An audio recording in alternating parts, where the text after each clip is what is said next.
ಒಂದು ಸ್ಕಿಟ್ಟಿನಲ್ಲಿ ಮನೆ ಯಾಕೆ ಕೆಲಸದಾಕೆ. ಕ್ರಿಸ್ಮಸ್ ಹಬ್ಬ ಬಂತು. ನನ್ನ ಫ್ರೆಂಡ್ಸು ತೆರೆಸು, ಮರಿಯಾ, ಕ್ರಿಸ್ಟಿನ್ ಎಲ್ಲರೂ ಬರುವವರಿದ್ದಾರೆ. ಮನೆಯೆಲ್ಲ ಕ್ಲೀನ್ ಆಗಲಿಲ್ಲ. ನನಗೆ ಹಾಗಾದ್ರೆ ಡೈಲಿ ಕದ್ರಿ ಪರ್ಕಿಗೆ ಒಂದು ಕಾಂಪಿಟಿಷನ್ಗೆ ಸಹ ಹೋಗ್ಲಿಕ್ಕೆ ಉಂಟು. ಎಂತ ಮಾಡುದಪ್ಪ, ನಮ್ಮ ಮನೆ ಕೆಲಸದಲ್ಲಿ ಹೆಂಗಸು ಬರ್ತಾ ಇಲ್ಲ. ಬಿಂಕದ ಸಿಂಗಾರಿ ಎಲ್ಲಿದ್ದಾಳ? ಬಿಂಕದ ಸಿಂಗಾರಿ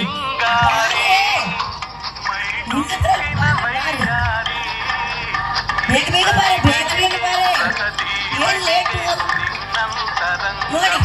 ಕೆಲಸದವ್ರನ್ನ ಹಿಡ್ಕೊಂಡ್ರೆ ನಾವೇ ಮಾಡೋದು ಒಳ್ಳೇದು. ನೋಡಿ ಇನ್ನೂ ಬರ್ತಾ ಇಲ್ಲ ನೋಡಿ. ಏನು ಬಾರೆ, ಬಾ ಬಾ ಬಾ. ಏನು ಲೇಟ್ ನೀನು ಲೇಟೇನು? ಅಲ್ಲಮ್ಮ, ಒಂದು ಕಡೆ ನಾವು ಇವಾಗ ಮೀನಾಕ್ಷಕ್ಕನ ಮನೆಗೆ ಹೋಗಿದ್ದೇನಲ್ಲಮ್ಮ. ಹೌದಾ? ಅಲ್ಲಿ ವಿಷಯ ಗೊತ್ತುಂಟಮ್ಮ. ಇಲ್ಲ, ಅವರ ಮಗಳು ಓಡಿ ಹೋದದಂತಲ್ಲಮ್ಮ. ಹೌದಾ? ಮತ್ತೆ ಸುಚ್ಮಿತವಾ? ಹಾಗೆ ಆಗ್ಬೇಕು, ಮೀನಾಕ್ಷಿಗೆ ಹಾಗೆ ಆಗ್ಬೇಕು. ಎಂತ ಗೊತ್ತುಂಟ, ಮೊನ್ನೆ ನನ್ನ ಮಗಳು ಪಾಪ ಹತ್ತಿರದ ಮನೆ ಹುಡುಗನ ಹತ್ರ ಏನೋ ಒಂದು ಸಣ್ಣ ವಿಷಯ ಕೇಳಲಿಕ್ಕೆ ಹೋದ್ಲು. ಹಾಗೆ ಈ ಮೀನಾಕ್ಷಿ ಅದನ್ನೇ ದೊಡ್ಡದು ಮಾಡಿ ಮನೆಯಲ್ಲೆಲ್ಲ ಇದು ವಿಡಿಯೋ ಕ್ಯಾಮರಾ ಇಟ್ಟ ಹಾಗೆ ಬಂದು ನನ್ನ ಹತ್ರ ಹೇಳಿ, ನಿಮ್ಮ ಮಗಳನ್ನು 10 ಬಸ್ತಲ್ಲಿ ಇಡಬೇಕು, 10 ಬಸ್ತಲ್ಲಿ ಇಡಬೇಕು. ಈಗ ಯಾರು 10 ಬಸ್ತಲ್ಲಿ ಇಟ್ಟಿದ್ದಾರೆ? ಆ ಮೀನಾಕ್ಷಿ ಮಗಳು ಓಡಿ ಹೋದ್ಲಂತೆ. ಹಾಗೆ ಆಗ್ಬೇಕು. ಎಲ್ಲಿದ್ಯಾ ಸಿಂಗಾರಿ? ಬಂದೆಮ್ಮ, ಬಾಕಿ ಕೆಲಸ ಮಾಡು. ಆಯ್ತಮ್ಮ, ಈಗ ಕೆಲಸ ಮಾಡ್ಲಿಕ್ಕೆ ಬಿಟ್ರೆ ಅಲ್ಲಮ್ಮ ನೀವು. ಆಯ್ತಾಯ್ತು. ಈಗ ನಿನ್ನೆ ಆ ಮನೆ ಉಂಟಲ್ಲ, ಮೂಲೆ ಮನೆ, ಅಲ್ಲಿಗೆ ಪೊಲೀಸರೇ ಯಾಕೆ ಬಂದದ್ದು? ವಿಷಯ ಗೊತ್ತಿಲ್ಲಮ್ಮ ನಿಮಗೆ? ಎಂತ? ಕೇಶವನ್ನ ನಮಗ ಫೈನಾನ್ಸ್ ಮುಳುಗಿತ್ತಲ್ಲಮ್ಮ. ಅವನು ಇಷ್ಟಿಟ್ಟು ಚಿನ್ನ ಹಾಕ್ತಿದ್ದವ. ಅವನು ನಾನು ಅಟ್ಟು ಚಿನ್ನ ಹಾಕಿ ಮೆರೆಯುವಾಗಲೇ ಗ್ರಹಿಸಿದೆ. ಅವನ ಕಾರೋ ಅವನ ಬಾರೋ ನಾ ಗ್ರಹಿಸಿದೆ. ನಾನು ಮೊನ್ನೆ ಒಂದು ಚೈನ್ ಹಾಕಿ ಹೋದದ್ದು. ಅವನೊಮ್ಮೆ ಹೇಳಿದ, ಇದೇ ಚಿನ್ನದ, ಯಾಕೆ ನಮಗೆ ಚಿನ್ನ ಮಾಡ್ಲಿಕ್ಕೆ ಗೊತ್ತಿಲ್ಲವ? ನೋಡಿ ಈಗ ಮುಳುಗಿತ್ತು ಯಾರು?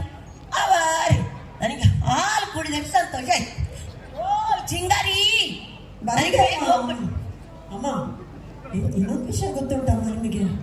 ರಾಮದೇವರು ಇದ್ದಾರಲ್ಲಮ್ಮ, ಅವರು ಹೆಂಡತಿ ಅಂತ ಹೇಳಿದಂತೆ ಕಾನ್ಫರೆನ್ಸ್ಗೆ ಹೋಗ್ತೇನೆ ಅಂತ. ಅಲ್ಲಿ ಒಬ್ಬರು ಟೈಪಿಸ್ಟ್ ಇದ್ರಲ್ಲಮ್ಮ. ಹೌದಾ? ಅವರು ಹೇಳಿದ ಗೋವಕ್ಕೆ ಓಡಿ ಹೋದದಂತಲ್ಲಮ್ಮ. ರಾಮರಾಯರ ಅವರ ಮನೆ ಅಲ್ಲಿ ಒಂದು ಟೈಪಿಸ್ಟ್. ಹೌದು, ನನ್ನ ಗಂಡನ ಹೆಸರು ರಾಮರಾಯರೇ. ಅಲ್ಲಿ ಒಂದು ಮಿಟಿಕಲಾಗಿ ಟೈಪಿಸ್ಟ್ ಇತ್ತು. ಓ ದೇವರೇ, ನಾನು ಕೆಟ್ಟೆ ಅಂತ ಇವರ ಗಂಡ ಅಂತ ನನಗೆ ಗೊತ್ತಿಲ್ಲ ಮಾರ್ಯಾರೆ. ಮೊನ್ನೆ ನನ್ನ ಹತ್ರ ಅದರ ಸುಳ್ಳು ಹೇಳಿ ಗಂಡ ಹೋಗ್ತಾನೆ. ನನ್ನ ಮನೆ ವಿಷಯ ನಿನಗೆ, ನನ್ನ ಮನೆ ಗಂಡನ ವಿಷಯಕ್ಕೆ ಎಷ್ಟು ಅಂತರ? ಬೇರೆಯವರೆಲ್ಲ ವಿಷಯ ಇವರಿಗೆ ಬೇಕು, ಇವರ ಮನೆಯಲ್ಲಿ ನನಗೆ ಬೇಡ. ಅಯ್ಯೋ ದೇವರೇ, ಬೇರೆಯವರ ಮನೆ ವಿಷಯ ಕೇಳಲಿಕ್ಕೆ ಎಷ್ಟು ಆಸಕ್ತಿಯಿಂದ ಇದ್ದೆ. ಈಗ ನಾನು ನೋಡಿ ಒಂದು ಕೈ ತೋರಿಸಿ 4 ಬೆರಳು ನನ್ನನ್ನೇ ತೋರಿಸಿದ್ದಲ್ಲ. ನನಗೆ ಬೇಡಪ್ಪ ಬೇರೆಯವ್ರ ಮನೆ ವಿಷಯ. ನಿಜ. ಪರರ ಅಂಕುಡಂಕುಗಳನ್ನು ಅಣುಕಿಸದೆ ನಮ್ಮ ಲೋಪದೋಷಗಳನ್ನು ತಿದ್ದಿಕೊಳ್ಳಲು ಪ್ರಯತ್ನಿಸುವುದೇ ಜಾಣತನ.